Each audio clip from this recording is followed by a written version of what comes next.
Bienvenue dans la saison 3 du podcast Intuitive. Je suis Céline Howell, copywriter sérieusement créative. Je suis convaincue que derrière chaque envie d'entreprendre, chaque idée, il y a une histoire à raconter, un univers à dévoiler.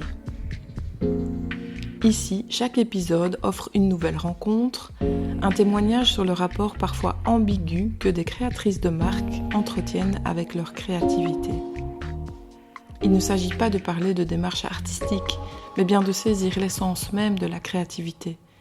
Explorer nos capacités à produire des idées nouvelles, à trouver des solutions innovantes, à transformer le monde et nos réalités.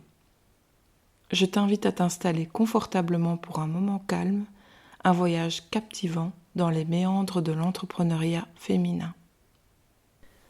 Aujourd'hui, on s'invite dans le monde de Flavia, une jeune graphiste de la région de Mons. Quand mon invitée entre dans la pièce, je remarque d'emblée sa gaieté et ses lunettes originales.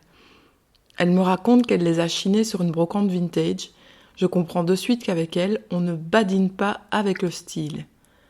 La girl boss a créé la graphisterie il y a 3 ans. Un studio graphique où se révèlent de véritables identités visuelles. C'est avec sa patte rétro carrément stylée qu'elle convainc ses clients et ses clientes venus de tous les horizons. D'ouverture d'esprit, il en est question avec cette fan de Quentin Tarantino dont l'univers se nourrit d'une foule d'images depuis les dieux de l'Olympe jusqu'aux couleurs du ciel. Le fil rouge dans tout ça ? Transformer l'ordinaire en extraordinaire. Mais ne vous fiez pas aux apparences, Flavia a aussi dû faire face à la panne créative et aux fausses inspirations. Dans cet épisode, elle nous dévoile ses secrets pour rallumer la flamme. Alors assieds-toi confortablement, l'histoire va bientôt commencer. Intuitive. Aussi loin, je m'en souviens, j'aimais bien faire le boss. J'aimais bien jouer, à faire mon propre magasin, prendre mes propres décisions. Et je me suis toujours dit, quand je serai grand, je travaillerai, mais je ferai un travail pour moi. Je me voyais pas travailler pour quelqu'un d'autre. Et vraiment, ça n'a pas changé parce qu'une fois que j'ai terminé mes études, mon entourage me déconseille très fortement de me mettre indépendante, pour des raisons que je comprends. Mais j'ai toujours eu en moi ce désir en fait de travailler pour moi, d'accomplir mes propres projets pour moi, pour mes clients, et pas réaliser les rêves de quelqu'un d'autre ou les idées de quelqu'un d'autre. Mes clients types aujourd'hui, c'est beaucoup des entrepreneurs, des indépendants, des petites structures, hein. C'est pas des grosses boîtes à plusieurs employés. C'est vraiment l'indépendant qui est passionné en fait par son projet. J'ai vraiment mis en place, j'ai à cœur en fait, j'ai mis en place depuis plusieurs années à attirer à moi vraiment des clients qui sont passionnés par l'activité qu'ils font et qui ont conscience qu'ils ont besoin d'un professionnel comme moi, d'une créative, pour pouvoir les accompagner dans leur développement d'image et pas juste on a besoin d'un graphiste, une exécutante pour faire ci, pour faire là. Donc voilà, c'est vraiment des petits indépendants de tous horizons, parce que c'est vrai que j'ai pas aujourd'hui spécialement que des personnes de domaine créatif, j'en ai de toutes sortes. Donc ça c'est vraiment c'est ce que je voulais aussi, parce que ça me diversifie dans les projets que j'ai à faire. Je leur propose l'identité visuelle. Une identité visuelle, c'est l'image en fait de ton projet, c'est l'image de marque. Elle contient le logo, les déclinaisons du logo, la palette de couleurs, les typographies, tous ces petits éléments en fait graphiques qui composent à eux une famille qu'on appelle l'identité visuelle. C'est ce qui fait que tu es reconnaissable auprès de ton marché et qu'on puisse tu as un univers en fait bien à toi, une image définie. Voilà en gros ce que c'est une identité visuelle. Donc ça peut être l'identité visuelle après qui se décline sur carte de visite, sur des flyers, sur des folders, mais aussi dans le web, donc dans la construction de sites web. Moi je m'occupe de la partie web design et puis je collabore avec d'autres pour la construction, le développement. Mais ça peut très bien être du packaging pour les images de produits. Ça c'est aussi très très chouette à travailler. Et puis de temps en temps ça arrive aussi des particuliers pour l'événementiel, et ça j'aime toujours accepter ce genre de projet parce que c'est toujours très chouette de de faire partie d'un petit projet personnel comme ça. Je pense et j'espère, en tout cas j'aime à croire qu'aujourd'hui mes clients viennent vers moi parce qu'ils aiment ma créativité, ils aiment mon style. En tout cas c'était mon objectif depuis le temps que je fais ce métier. Mon objectif c'était que les gens viennent à moi parce qu'ils reconnaissent mes compétences, mon style graphique et qu'ils veulent Flavia, ils veulent la graphisterie et pas juste une graphiste. Intuitive. Quand on fait un travail créatif comme le mien où on répond à une demande, on est amené à toucher à beaucoup de choses, à utiliser beaucoup de techniques différentes. Et puis pour aussi satisfaire la demande du client, moi je peux très bien faire un dessin académique, comme demain je peux avoir un projet où je vais faire un dessin plus abstrait, plus technique, avec des aplats de couleurs, et puis ça va être un autre projet plus détaillé. Et donc parfois on s'y perd, on se dit mince, c'est quoi mon style? Est-ce que j'ai vraiment un style? Mais je me suis rendu compte que ça... je pense que j'ai une patte, j'ai un style graphique dans mon coup de crayon qui est assez reconnaissable, aussi dans les couleurs que j'utilise. J'aime bien utiliser une certaine palette de couleurs. Je pense que c'est là-dessus qu'on me reconnaît. J'aime bien quand je fais un projet, notamment des identités visuelles, parce que c'est ce que je fais le plus. J'aime bien aller droit au but, que ce soit concis, que ce soit lisible, et pour moi c'est ça qu'il faut enlever tous les détails inutiles. Je vais quasiment jamais faire une identité où t'as beaucoup trop de choses, c'est beaucoup trop lourd. J'aime bien que l'image soit claire, elle soit intemporelle. Et même ce côté rétro que tu retrouves dans mon travail, c'est parce c'est cette trace en fait de choses que j'aime dans la vie. Moi j'aime bien tout ce qui est rétro, les années 70 c'est mes années préférées. Et je m'inspire effectivement aussi beaucoup de tout ce qui m'entoure, que j'aime, que j'affectionne particulièrement. Et ça se voit justement, je suppose, dans mon travail. Et puis aussi par rapport au fait que on m'a souvent dit dans mon travail que j'arrivais à mettre le doigt sur ce que le client veut. Parce que dans la majorité des cas, les clients viennent, ils savent, ils me font confiance, mais ils ne savent pas ce qu'ils veulent. Et justement, ils me font confiance pour comprendre, et c'est souvent ce qui arrive, j'arrive à comprendre ce que le client veut, à savoir ce qu'il veut, avant même qu'il sache que c'est ce qu'il voulait. Et ça, c'est quelque chose qu'on m'a souvent répété. Et donc je pense que c'est ça aussi ma petite différence, peut-être par rapport à d'autres, c'est que par l'écoute que j'ai du client, ma volonté de vouloir m'immiscer dans son projet, avec son accord bien évidemment, le fait de vraiment m'imprégner de la personnalité aussi de la personne, qui est à chaque fois différente, ça m'aide en fait à vraiment mettre le doigt dessus et à lire dans les pensées.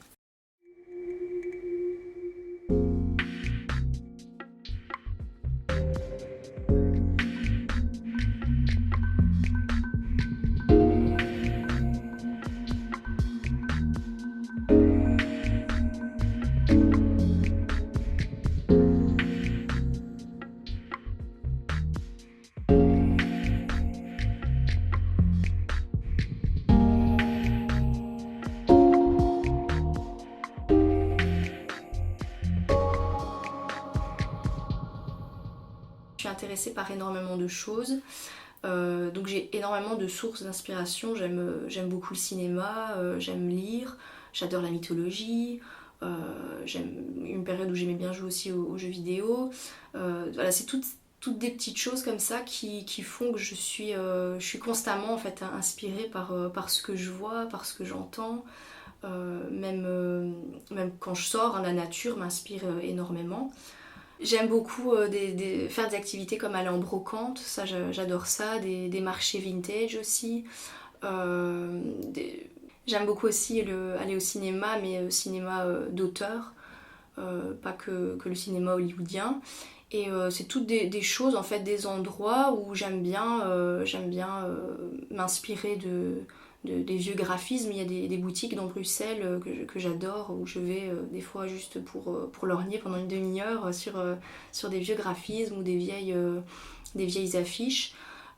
Quand je vais aussi en brocante, je le disais tantôt, j'adore regarder les vieux livres. Je trouve que c'est une source d'inspiration incroyable. J'ai une collection de vinyles aussi assez importante qui je trouve est hyper inspirante au niveau des couleurs, des typographies.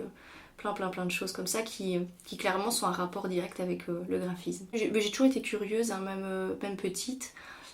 J'aime bien, j'ai toujours aimé poser énormément de questions, m'intéresser au fonctionnement des choses, des métiers aussi. Je me suis toujours intéressée à des métiers que je sais que je n'exercerai jamais, mais qui m'intéressent juste de savoir comment sont faites les choses. Et je pense que c'est quelque chose qui au quotidien m'aide à trouver de l'inspiration.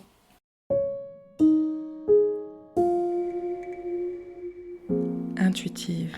Créer, c'est d'abord le faire pour moi. Et des fois, quand je me retrouve dans des périodes où pendant plusieurs mois, je suis contrainte, on va dire, à créer pour une demande, pour un projet, pour un client, ben, je me retrouve où ma machine, en fait, elle tombe en panne et je me retrouve où j'ai pris tellement de temps à ne pas créer pour moi-même que je ne sais même plus ce que c'est de créer pour moi-même. Et quand c'est comme ça, ben, je dois faire une petite pause de plusieurs jours.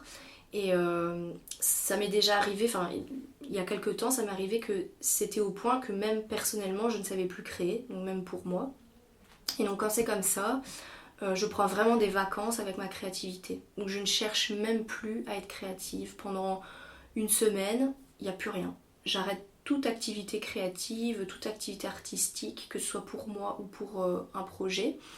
Et je vis juste en fait, simplement. Je fais les tâches que j'ai à faire et curieusement, la créativité en fait, elle revient comme par magie.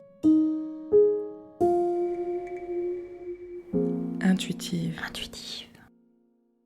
La créativité, elle tape à ta porte. Il faut vraiment se l'imaginer. Moi, en tout cas, c'est comme ça que je l'imagine, comme un individu à part entière qui vit avec moi dans mon cerveau. Sauf que de temps en temps, elle en a marre, elle se casse et je la retrouve plus. J'ai beau chercher après, elle veut pas se faire trouver. Donc, quand c'est ainsi, je la laisse tranquille. Je lui fous la paix. Je lui fais la gueule pendant une semaine et après, elle revient. Et c'est vraiment ce qui s'est passé, c'est que je suis partie. Je me suis occupée de mes petites affaires et puis la créativité elle est revenue d'elle-même. Comment? Par des choses toutes simples. Je vais promener, je regarde le ciel, je le trouve magnifique. Je me dis, waouh, je le peindrais bien ce ciel. Tiens, je m'imagine bien, j'utiliserais telle palette, j'utiliserais de la peinture à l'huile ou de l'aquarelle. Et en fait, ça c'est insignifiant comme ça, mais c'est juste le signe que ta créativité est en train de revenir. Que ton désir de créer, il est tout doucement en train de revenir. En regardant un film, je regarde l'esthétisme d'une scène et je me dis, ouais, elles sont belles les lumières. Ça, c'est ta créativité qui est en train de revenir aussi. Et cette pause m'a vraiment permis de me réconcilier avec la créativité parce que j'avais plus de jus quand tu crées tout le temps pour la demande. Et c'est ça qui est très difficile dans notre métier de créatif. Quand tu es un artiste, que tu crées ce que tu aimes et les gens aiment ce que tu fais, ils l'achètent, ça c'est une chose, c'est difficile aussi. Mais nous, notre difficulté est tout autre où ta créativité doit être sur commande, mais ta créativité n'est pas sur commande. Et de temps en temps, elle est juste pas là, ou elle arrive beaucoup plus tard, ou à une heure, ou à un moment qui n'est pas spécialement adéquat. Et ça, il faut faire avec. Et malheureusement, de temps en temps, ça arrive qu'il y a une grosse panne, et il faut savoir la gérer. Mais c'est un peu stressant parce que qui dit projet dit client, dit deadline, dit attente du client. Et ça, c'est pas évident de gérer quand on est en pleine crise, entre guillemets, d'inspiration.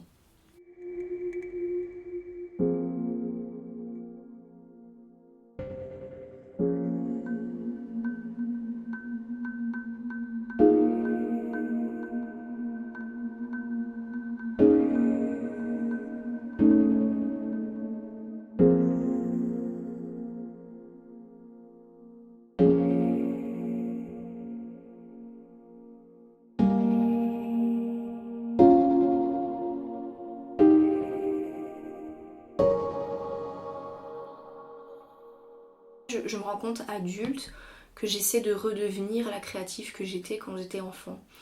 Parce que quand on est enfant, on se soucie pas de ce que les adultes se soucient. Ce qui est un problème pour les adultes n'est pas un problème pour un enfant. On s'en fiche du qu'en dira-t-on, on regarde pas spécialement, on crée en toute insouciance. Et à devenu ado, ça a été plus compliqué parce que je me suis enfermée dans des préjugés ou des croyances limitantes qui faisaient que j'avais du mal de créer aussi spontanément que je l'aurais voulu. Et aujourd'hui, adulte, j'essaie de revenir justement à ce côté plus insouciant de l'enfance. Quand tu laisses libre cours à ta créativité, tu t'exposes en fait au monde extérieur. Et ça demande beaucoup de lâcher prise et de recul parce que des fois on va être critiqué pour notre créativité ou dire que c'est pas assez bon ou que c'est pas ceci ou qu'on n'aime pas, mais il faut pas le prendre personnellement. Mais je le dis, mais moi-même j'ai eu longtemps du mal. D'ailleurs, pendant longtemps, quand j'étais ado, je montrais jamais les dessins que je faisais, je les gardais pour moi en secret dans la chambre. J'allais les montrer qu'à ma mère ou à mon père, c'est tout. Mais parce que j'avais trop peur d'être jugée, d'être exposée, ça c'est quelque chose qui était complètement impensable pour moi. Mais aujourd'hui, en tant qu'adulte, ouais, j'ai encore du mal, hein. Des fois, je fais des trucs pour moi et puis je me dis, bon, non, je vais les garder pour moi. J'ai trop peur de les montrer, trop peur d'être déçue en fait, qu'il n'ait pas l'accueil que j'attends. Mais de plus en plus, j'essaie de laisser tomber parce que c'est un frein en fait, en réalité, à la créativité. J'essaie de créer en faisant vraiment l'impasse sur le regard des autres, sur ce que je crée. Parce qu'en tant que créatif, on ne peut pas faire l'unanimité auprès de tout le monde.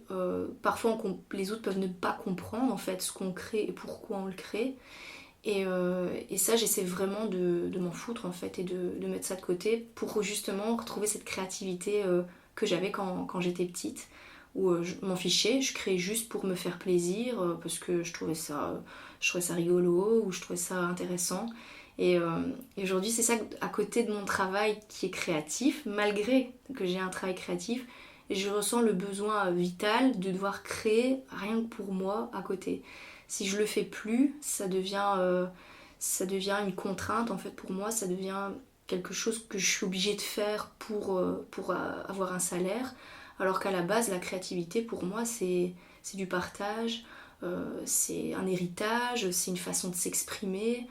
C'est une façon de choquer, c'est une façon d'exprimer un point de vue, qu'il soit populaire ou pas, on s'en fiche. En fait, l'art, c'est incroyable et c'est quelque chose qui a toujours fait partie de ma vie et qu'aujourd'hui, ouais, j'essaie de l'appréhender d'une façon différente qu'il y a 5 ou 6 ans, par exemple.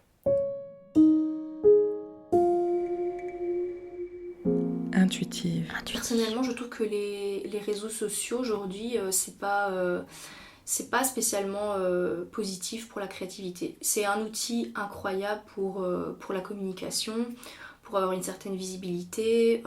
C'est vraiment, pour moi, j'utilise comme un outil pour arriver à une fin. Mais au niveau de la créativité, je me suis vite rendu compte qu'on consomme plus la créativité des autres plutôt que de s'y mettre à faire quelque chose. Et même quand on fait quelque chose, je me rends compte que ça revient toujours, c'est des modes en fait. Et même au niveau du design, j'ai l'impression que ces dernières années, ça a été un peu impacté parce que quand je vois le graphisme aujourd'hui, en fait, c'est juste des modes.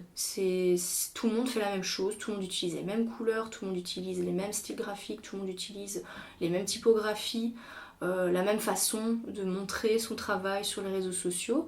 Et en fin de compte, je me rends compte qu'au lieu d'être originaux, bah, on devient tous les mêmes, à faire exactement la même chose, de la même façon. Et même quand on a une trend, une mode, on se dit ah oui mais je l'ai fait à ma sauce, à moi, mais en fait non, t'as rien fait, tu t'es juste habillé différemment, t'as juste mis une bande son différente, mais tu fais exactement la même chose que tout le monde fait. Donc personnellement, je trouve pas que les réseaux sociaux sont une source de créativité. Justement, je trouve que ça nous met tous dans le même cadre. Et moi, depuis gamine, je n'aime pas, je suis pas une conformiste. J'aime pas me conformer aux modes ou au schéma de pensée de tout le monde parce que tout le monde le pense ou tout le monde le fait. Et je trouve que les réseaux sociaux, justement, le piège où tu deviens comme tout le monde, tu te noies dans la masse des modes des réseaux sociaux. Ça peut être paraître pessimiste cette façon de penser, mais je pense que tout a été fait, qu'aujourd'hui, à part peut-être recycler certaines idées ou les réapproprier, je suis pas sûre qu'on va pouvoir trouver vraiment des nouvelles choses. Enfin, on va pas inventer l'eau chaude, quoi. Paradoxalement, il y a des comptes sur Instagram qui sont très inspirants, où je trouve qu'il y a des gens qui ont vraiment un style hyper intéressant, une façon d'aborder la créativité qui est intéressante. Ça, je trouve que c'est bien. Mais une fois qu'on s'y intéresse un peu plus, qu'on gratte un peu, en fait, on trouve d'autres comptes et on se rend compte qu'il y a des centaines de comptes qui ont le même style graphique que le compte qu'on vient de trouver, qu'on se dit ouais, c'est top, c'est hyper inspirant. Et du coup là ma question, je me demande mais mince alors on fait le tour, on a fait le tour de la question, on tourne juste en rond au niveau de la créativité, c'est pas possible.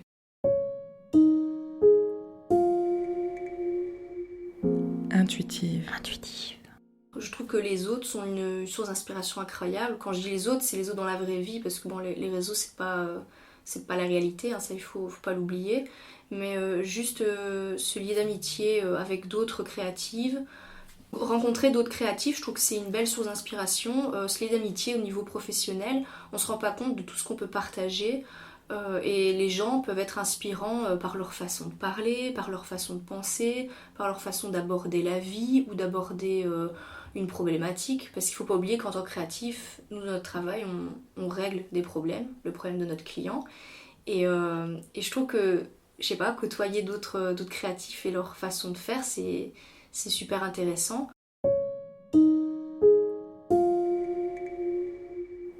Intuitive.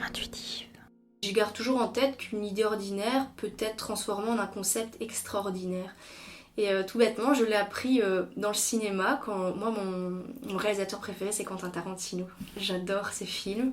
Je trouve que ce mec, c'est un génie, il est extraordinaire. Mais il a l'art, en fait, il a le don de prendre une histoire qui est complètement inintéressante. Il n'y a pas d'histoire, c'est basique.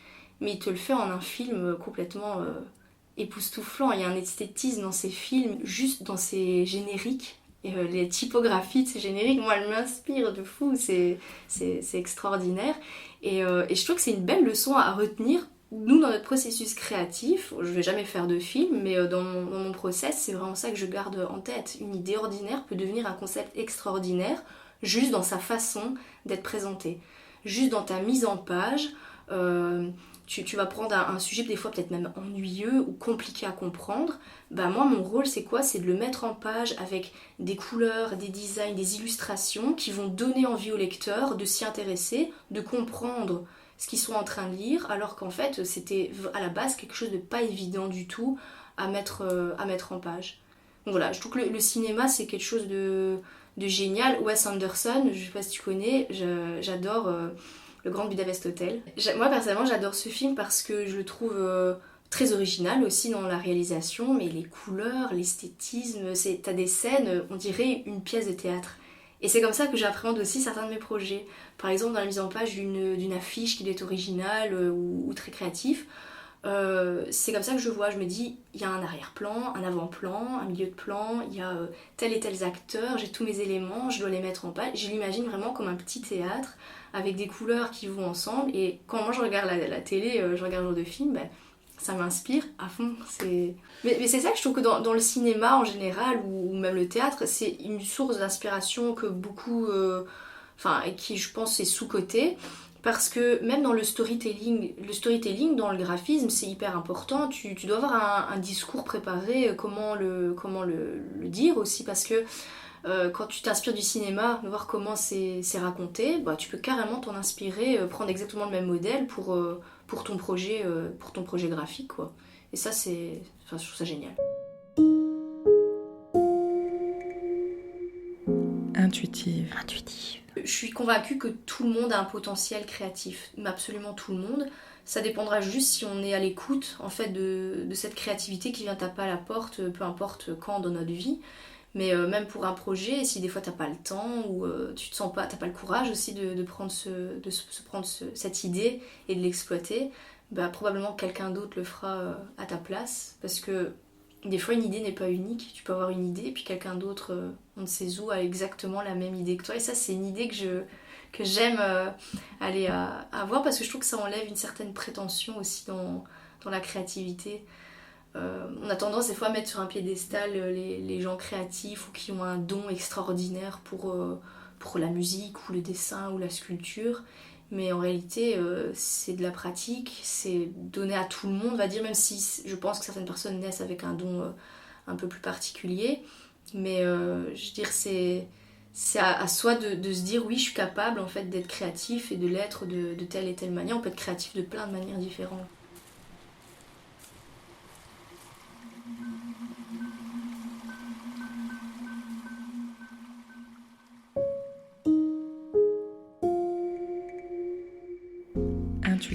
intuitive. La musique a été composée par la pianiste Anne-Sophie Marquand.